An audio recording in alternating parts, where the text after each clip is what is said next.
बेशर्म सास लाई बेटे की बारात।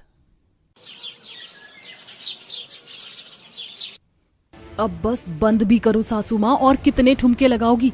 आज क्या डांस फ्लोर तोड़ कर मानोगी, या नागमणि लेके मानोगी, या बोलो तो बेशर्मी का खिताब दिलवा दूं? शर्म नाम की कोई चीज है भी कि नहीं आप में?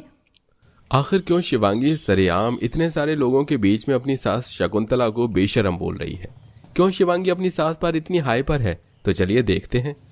मोहल्ले के नुक्कड़ पर शकुंतला एक हाथ में झोला और दूसरे में अखबार लिए खड़ी होती है और फोन में बार बार अपने चेहरे को देखकर बोलती है, ये लाल चटक लिपस्टिक में मेरे होंठ कितने चमक रहे हैं। मोहल्ले के जवान लड़के उसे ऐसा करते देखकर हंसते हैं। बेशर्मी से मुस्कुराकर शकुंतला उनसे बातें करती है। अरे ओ लड़के, ऐसे क्या देख रहे हो? खुलकर तारीफ कर दो, कहर ढा रही हूँ ना मैं। अरे काकी, आप तो रोज की तरह आज भी टिप टॉप लग रही हैं। सॉरी, मेरा मतलब कि आप जैसा सुंदर तो हमने गली मोहल्ले में किसी को आज तक देखा ही नहीं है। ये सुनकर 48 साल की बूढ़ी उम्र वाली शकुंतला आसमान की सैर करने लगती है। अरे ये तो होना ही था, मैं सुंदर हूँ तभी तो ये मोहल्ले की करमजली लुगाइयाँ अफवाह फैलाती है मेरे बारे में। चलो मिलते हैं शाम को। अच्छा बाय बॉयज। शकुंतला को ऐसे हंसते मुस्कुराते हुए मोहल्ले की औरतें देखकर चिक चिक बाजी करने लगती हैं। पता नहीं इस औरत को शर्म आती भी है या नहीं बहन। बुढ़े तो बुढ़े, जवान लड़कों को भी नहीं छोड़ती। अरे इस बेशर्म का बस चले तो बच्चों को भी लाइन मारने लगे। इतनी उम्र में जवान लड़कों से हंसी मजाक, हद है बहन। इसी तरह मोहल्ले की औरतें काम में लग जाती हैं। शकुंतला के घर आते ही उसका इकलौता बेटा अमित गुस्से के मिजाज में बोलता है, माँ आखिर कब तक मैं कुंवारा रहूंगा? 25 साल का हो गया मैं, और अभी तक आपने मेरी शादी के बारे में सोचना शुरू भी नहीं किया। आपको अपने से ही फुर्सत नहीं है कि आप मेरे बारे में भी सोच लो, इसलिए मुझे खुद ही बेशर्म होकर अपनी शादी के बारे में बात करनी पड़ रही है। अच्छा लगता है मेरा बेटा अब जवान हो गया, पर थोड़ा सब्र रख, सब्र का फल मीठा होता है। और अपनी माँ पर भरोसा रख, तेरी माँ तेरे लिए एकदम मस्त वाला आइटम ढूंढ कर लाएगी। हाँ। ये सुनकर न्यूज़पेपर पढ़ रहे पति राजेश न्यूज़पेपर छोड़कर बोलते हैं, हे भगवान, कैसी बेशरम लुगाई से पागला पड़ गया है। अरे ओ बेशरम औरत, बेटे के लिए बहू लाना है, ये क्या आइटम लगा रखा है? और तुम तो रिश्ता मत ही ढूंढो, वरना अपने जैसी कोई बेशरम बहू ले आओगी तो इस घर का बेड़ा गर्क हो जाएगा। पंडित जी ने एक नेक रिश्ता बताया है, कल चलकर लड़की देख कर आते हैं। ठीक है, तो फिर कल तो मैं एकदम पटाखा बनकर चलूंगी, और देखना जिस दिन मेरे बेटे की बारात लेकर जाऊंगी ना, उस दिन तो सारा का सारा मोहल्ला मुझ पर लट्टू हो जाएगा।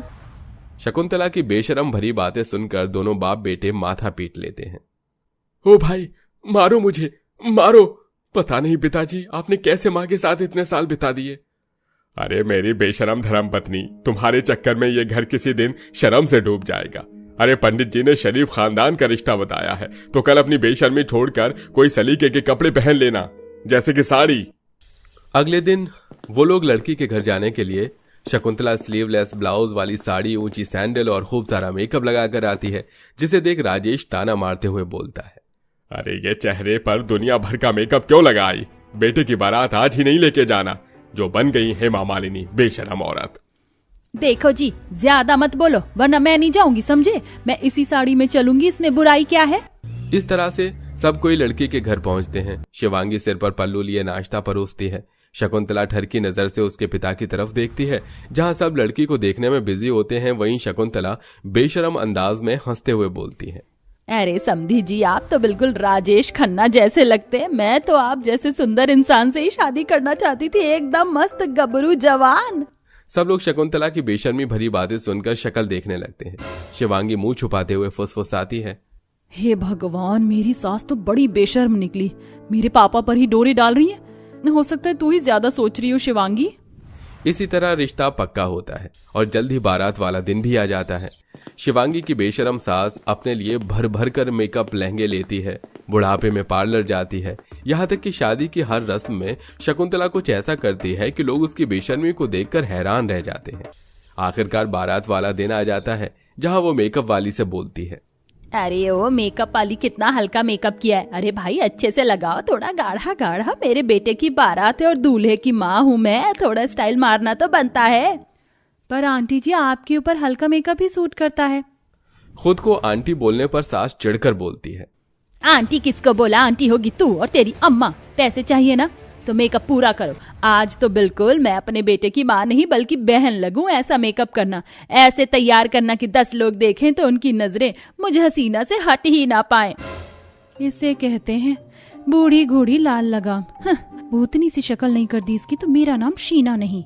पार्लर वाली अपना गुस्सा उतारते हुए शकुंतला का चेहरा एकदम मेकअप में गुलाबी कर देती है, लेकिन उसे वो भी अच्छा लगता है।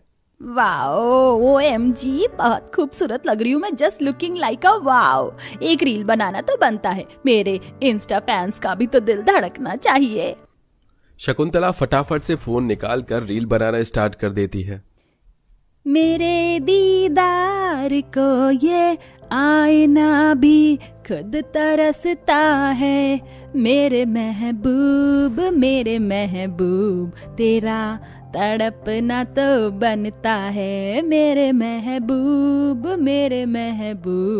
तेरा तड़पना तो बनता है।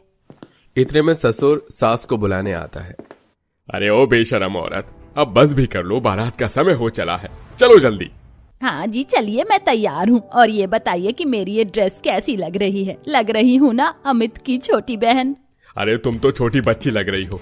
नहीं, अभी तो तुमने जन्म लिया है, और ये तुमने क्या पहन रखा है? इतने छोटे कपड़े में समाज में अपने बेटे की बारात लेकर जाओगी? गली मोहल्ले में तो नाक कटवा ही रखी है, और चाहती हो कि बेटे के ससुराल में भी कोई इज्जत ना हो। अभी जाओ और साड़ी पहन कर आओ।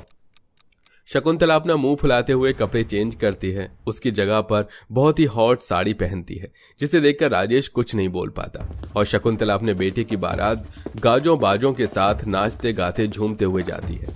उसे बेशर्मी की तरह नाचते देखकर बाराती शर्मा कर दूर दूर हो जाते हैं।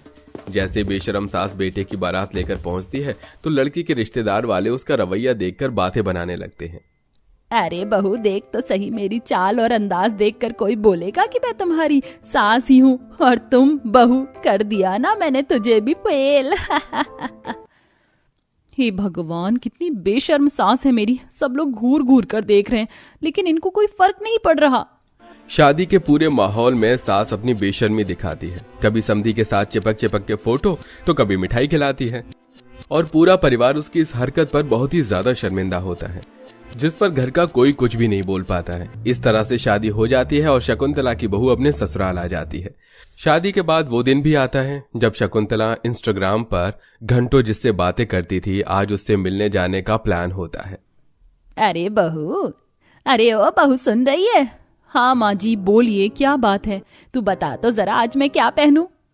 क्यों माँ जी, कहीं जा रही हैं आप? हाँ बहू, जरा मैं अपने दोस्तों से मिलने जा रही थी, और मेरा इंतजार मत करियो, शाम को जरा लेट हो जाएगा। अरे क्यों भाग्यवान, कहाँ जा रही हो? ऐसी कौन सी दोस्त है जो शाम को आने में लेट हो जाएगा? इतना बोलकर शकुंतला वहां से जल्दबाजी में निकल जाती है और रेस्टोरेंट में बैठकर किसी का इंतजार करने लगी। तभी शकुंतला के पास एक उससे भी अधिक उम्र का आदमी आता है।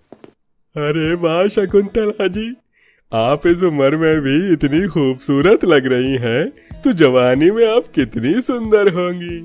अरे बस बस ललित जी, आप भी कोई कम खूबसूरत नहीं है, आप तो बेहद खूबसूरत हैं। आप आए, बाहर आई। इतना बोलकर हंसते हंसते दोनों खाना खाकर अपने अपने घर चले जाते हैं। ऐसे ही समय बीतता रहता है और दोनों में कब प्यार हो जाता है पता ही नहीं चलता। तभी शकुंतला अपना प्यार का इजहार करते हुए फोन पर बातें करते हुए बोलती है। ललित, मैं आपको कैसी लगती हूँ? हाँ शकुंतला जी, आपको पहली नजर देखते ही मुझे प्यार हो गया था, लेकिन मैं बोल नहीं पाया। शकुंतला ललित से अपने दिलो जान से प्यार करती है, लेकिन ये खुशी ज्यादा दिन की नहीं थी। ललित ने अपने बारे में शकुंतला को झूठ बोला था कि अपने पूरे घर परिवार में वो अकेला है। जब शकुंतला को ये पता चलता है कि ललित ने उसे धोखा दिया होता है, तो वो गुस्से में ललित को कॉल लगाकर कहती है, अरे ललित जी, आपने मुझे धोखा दिया। आपने मुझे कहा था कि आपके घर में कोई नहीं है। आपने मुझे सच क्यों नहीं बताया कि आपके घर में पूरा परिवार है?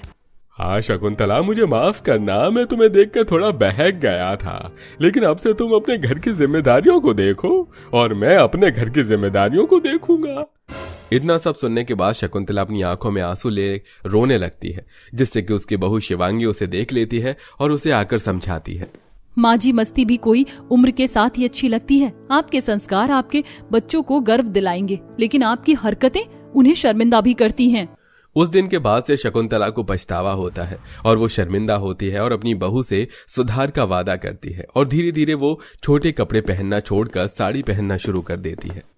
बहू, तुम्हारी बातों ने मेरी आंखें खोल दी। अब मैं संस्कारों और सम्मान के साथ रहूंगी। अब कोई भी मुझे बेशर्म सास या बेशर्म माँ पत्नी नहीं बोलेगा। इस तरह से कहानी खत्म होती है। जहां शकुंतला मोहल्ले में अपनी बदली छवि के लिए तारीफ बटोरती है तो वहीं पूरा परिवार खुशहाल नजर आता है और अपनी सास, पत्नी, माँ में हुए बदलावों के कारण अब वो सब भी गर्व के साथ रहते हैं। दोस्तों, जिंदगी में वो बदलाव जरूर करना चाहिए जिससे आपको और आपके परिवार को खुशी मिले और साथ में समाज में इज्जत भी।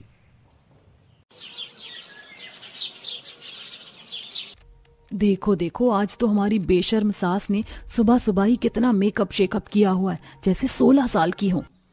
हाँ, उस करम जले दूध वाले को जो दिखाना है। इस उम्र में सासू माँ को इतनी बेशर्मी शोभा नहीं देती। आज तो दूध का दूध पानी का पानी हो ही जाएगा कि सासू माँ का सच में दूध वाले के साथ चक्कर है कि नहीं। तभी दरवाजे पर दूध वाला आ जाता है। कामिनी मैडम जी, लाओ बर्तन दे दो दूध का। हाँ, ये लो बर्तन, पूरा भरकर दूध डालना। कामिनी जैसे ही बर्तन बढ़ाती है उसकी साड़ी का पल्ला सरक जाता है, जिसे देखकर अब तो बहुएं और ज्यादा बातें बनाने लगती हैं। देखा तुम सबने, हमारी ठरकी सास ने अभी कितनी बेशर्म हरकत की। इस जैसी बेशर्म सास को तो चुल्लू भर पानी में डूब मरना चाहिए। आखिर क्यों ये पांचों बहुएं अपनी सास को बेशर्म बोल रही हैं? क्या सचमुच कामिनी बेशर्म है? आखिर क्यों ये 5 बहुएं इस तरह की खिचड़ी पका रही हैं? इस बात में कितनी सच्चाई और कितना झूठ है, कहानी के पिछले एपिसोड से देखते हैं। पार्क में कामिनी जॉगिंग के कपड़ों में सुबह के वक्त जॉगिंग करने जाती है, जहां 3-4 बुढ़े मिलकर कामिनी को देखकर छेड़ने लगते हैं। मेरा दिल भी कितना पागल है, ये प्यार तो तुमसे करता है, पर सामने जब तुम आती हो कुछ भी कहने से डरता है। ओ मेरे साजन, ओ मेरे साजन। अरे आइए आइए कामिनी जी, आपको देखकर तो दिन ही बन गया। क्या लग रही हैं आज तो आप सच में कहर ढा रही हो। अरे वैसे भी कहो कामिनी जी, इतने बुढ़ापे में भी आप क्या लगती हैं। सच में आज तो आप माल ही लग रही हो। अरे मेरा मतलब कमाल लग रही हो।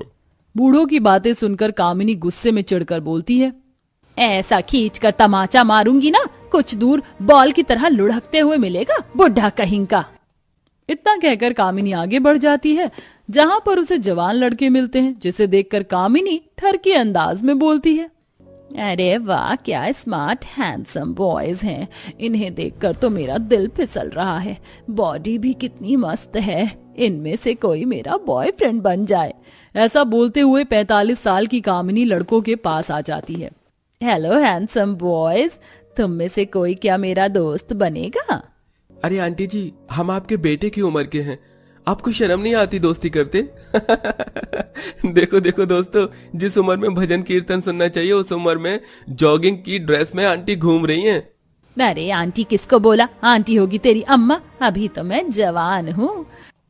इतना कहते ही कामिनी वहां से गुस्से में लाल पीली होकर आगे आ जाती है, क्योंकि वो खुद को जवान समझती थी और जहां कहीं भी वह जवान उम्र के लड़कों को देखती तो उसका क्रश बन जाते थे। कामिनी घर आती है, जहां पर पति तिवारी, जिनके बाल पके हुए थे, जिसमें कि बुढ़ापा झलक रहा था, वह कामिनी को देखते ही गुस्से में आग बबूला होकर बोलता है, हो गई कसरत मैडम की। अरे जिस उम्र में तुम्हें अपने बेटों की शादी ब्याह चिंता होनी चाहिए, उस उम्र में तुम अपने छोटे छोटे कपड़े पहनकर बाहर जा रही हो। अरे गली मोहल्ले में हमारे घर के बारे में कितनी बदनामी होती है, उससे तो तुम्हें कोई फर्क ही नहीं पड़ता। तुम इतनी ठरकी हो जाओगी मुझे नहीं पता था। सबका अपना अपना जीने का अंदाज है। बीमारी जी, मेरा मतलब तिवारी जी, मुझे डाइट लेनी है, सो एक्सक्यूज मी। इसके भरोसे रहा तो इस जन्म में मेरे बेटों की शादी होने से रही, और अपने हिसाब से कहीं ये ठरकी बहुएं न उठा ले आए। नहीं तो मेरी तरह मेरे बेटों की जिंदगी भी बर्बाद हो जाएगी। मुझे ही बहुएं लानी होंगी। समय बीतने के साथ ही तिवारी अपने गांव के दोस्त राम प्रसाद की 5 बेटी, जो कि शरीफ थी, उनसे शादी करवाकर उनको घर 5 बहुओं को ले आता है। दरवाजे के बाहर खड़ी सासू माँ का इंतजार कर रही होती है कि तभी ठरकी सास बैकलेस ड्रेस पहनकर, हाथों में वाइन लेकर, बिंदास गाते हुए सरेआम ससुर के साथ डांस करने लगती है। हमें तो लूट लिया मिलके हुस्न वालों ने, बहुत ही तंग किया मिलके हुस्न वालों ने। अरे कामिनी, ये क्या ठरकी पना दिखा रही हो? पांचों बहू दरवाजे पर खड़ी हैं, वो शरीफ खानदान से है, क्या सोचेंगे तुम्हारी बेशर्मी देखकर? बेशरम रंग कहाँ देखा दुनिया वालों ने। तौबा तौबा, हम पांचों जितनी शरीफ है, हमारी सास उतनी ही एक नंबर की ठरकी है, ठरकी। हाँ, और पियक्कड़ भी, देखो कैसे पैक लगा रही है। पांचों शरीफ बहू को अभी पता नहीं था ये तो सिर्फ ट्रेलर था, पिक्चर तो अभी बाकी थी। ऐसे ही कामिनी की हद बहुत ही ज्यादा हो जाती है, जैसे कि कभी छत पर छोटे कपड़े पहनकर डांस करती तो कभी अपने घर से लड़कों पर लाइन मारती, जिससे कि बहुएं बहुत परेशान हो जाती हैं, क्योंकि अब वो दूध वाले के साथ फ्लर्ट करने लगी थी। आखिर पांचों शरीफ बहू अपनी ठरकी सास को कैसे सुधारेंगी? अब तो हमारी ठरकी सास का टांका दूध वाले के साथ भिड़ गया है, इनको अभी नहीं रोका तो रुकने वाली नहीं है। अब बस बहुत हुआ, बहुत देख लिया हमने माँ जी की ठरकीपन का तमाशा। अब हम पांचों मिलकर के ही इनको सबक सिखाएंगे। अभी तक उन्होंने हमारी शराफत देखी है, अब दूसरा रूप देखेंगी। अरे वो देखो, बहन आ रही है आगे से ठुमक ठुमक कर ठरकी सास। अपनी सारी शर्म और लाज धोकर पी गई है कामिनी बहन, पूरे मोहल्ले में इतने छोटे छोटे कपड़े पहनकर घूमती रहती हैं। अरे हाँ हाँ, आज तक तो देखा था कि सास संस्कारी होती है और बहुएं बेशरम, लेकिन यहाँ तो सब कुछ उल्टा ही है। इनके यहाँ तो बहुएं संस्कारी और सास बेशरम है। अरे चुप कर कमला, अब ओढ़ने पहनने की कोई उम्र तो नहीं होती, और तुम दोनों क्या जानो फैशन के बारे में। ये सब ऊपर की छत से दो बहुएं सुन लेती हैं, जिससे वो आकर सभी को बताती हैं और बेटे बोलते हैं, माँ ये आप रोज रोज बाहर छोटे छोटे कपड़े पहनकर जाती हो, हमारी बहुत ही बदनामी होती है। आप अपनी बहू की तरह साड़ी क्यों नहीं पहनती हो? हाँ माँ, बिल्कुल मोहित ठीक कह रहा है। जिस उम्र में आपको अपने पोते पोतियां खिलानी चाहिए, उस उम्र में आप गुल खिला रही हो। कभी सोचा है तुम्हारी बहू इतनी शरीफ है, वो हमें छोड़कर चली जाएंगी तो हमारा घर टूट जाएगा। अरे इस औरत को कोई फर्क नहीं पड़ता बेटा, हमारे मोहल्ले में नाक कटा कर रखी है, हमारी कोई भी इज्जत नहीं करता, हद से ज्यादा ठरकी हो गई है ये। ओहो तिवारी जी, आप खामखा गुस्सा मत कीजिए, वरना शुगर हाई हो जाएगा। एनीवेज, मैं पार्टी करने जा रही हूँ, बाय डार्लिंग। इस तरह सास अपनी बहुओं को चिढ़ा कर चली जाती है। अगले दिन तिवारी जी एक जवान लड़की से शादी करके घर ले आते हैं, जो कि काफी ज्यादा जवान दिख रही थी। सास भड़कते हुए पूछती है, तिवारी जी कौन है ये लड़की, और तू लड़की दूर हो मेरे पति से, ऐसे फेविकोल की तरह क्यों चिपकी है? खबरदार कामिनी, दूर हटो और इसे मिलो, ये है मलाइका, मेरी नई पत्नी। इतने में बहू और बेटे भी आ जाते हैं। चंपा रोने की एक्टिंग करती है। हे भगवान, पहले तो सासू माँ ही ठरकी थी, अब ससुर जी बेटी की उम्र के लड़की से शादी करके सास बनाकर ले आए हैं। अब सासू माँ की गलती का नतीजा है चंपा। सुनो तुम पांचों, जल्दी से मेरे कमरे में तिवारी जी के लिए बादाम शेक भिजवा दो और हमारा बेडरूम भी सजा दो। हमारी नई नई शादी हुई है, आज हनीमून है हमारा। यह सुनकर सास के तन बदन में आग लग जाती है और वह बिल्ली की तरह हाथ पैर मारने लगती है। कल मुही चुड़ैल, तू बनाएगी मेरे पति के साथ हनीमून, मैं तेरा मुंह नोच लूंगी। हाँ अरे अरे कामिनी जी, तुम इतना गुस्सा क्यों कर रही हो? तुम तो खुद इतनी ज्यादा बेशर्म हो कि अपने बेटे जैसे लड़कों पर लाइन मारती हो। और वैसे भी तिवारी जी मेरे पति हैं। रुक जा तू, अभी रुक जा चुड़ैल, आज तो मेरे हाथों से तू गई। आज ही आई है और मेरे पति पर अपना हुक्म चला रही है। तुझे मैं जान से मार डालूंगी, तुझे जीने नहीं दूंगी। कामिनी को सभी इतना गुस्से में देखते हैं तो सभी डर जाते हैं और ससुर जोर जोर से हंसने लगते हैं। यहाँ ये डायन आपको पति कह रही है, आपको हंसी आ रही है? हाँ हाँ भाग्यवान, क्योंकि हम सभी ने तुमको लाइन पर लाने के लिए झूठा नाटक किया था, इसमें मलाइका ने भी हमारा साथ दिया। कामिनी ने सभी से अपने बर्ताव को लेकर माफी मांगी। मुझे अपनी गलतियों पर बहुत पछतावा है, आप सभी मुझे माफ कर दो। अब से मैं कभी भी छोटे कपड़े नहीं पहनूंगी, आप ही मेरे पति परमेश्वर हो। ये सुनकर बहुएं मुस्कुरा देती हैं, क्योंकि उनका प्लान काम कर गया था और उनकी ठरकी सास अब सुधर कर शरीफ हो गई थी।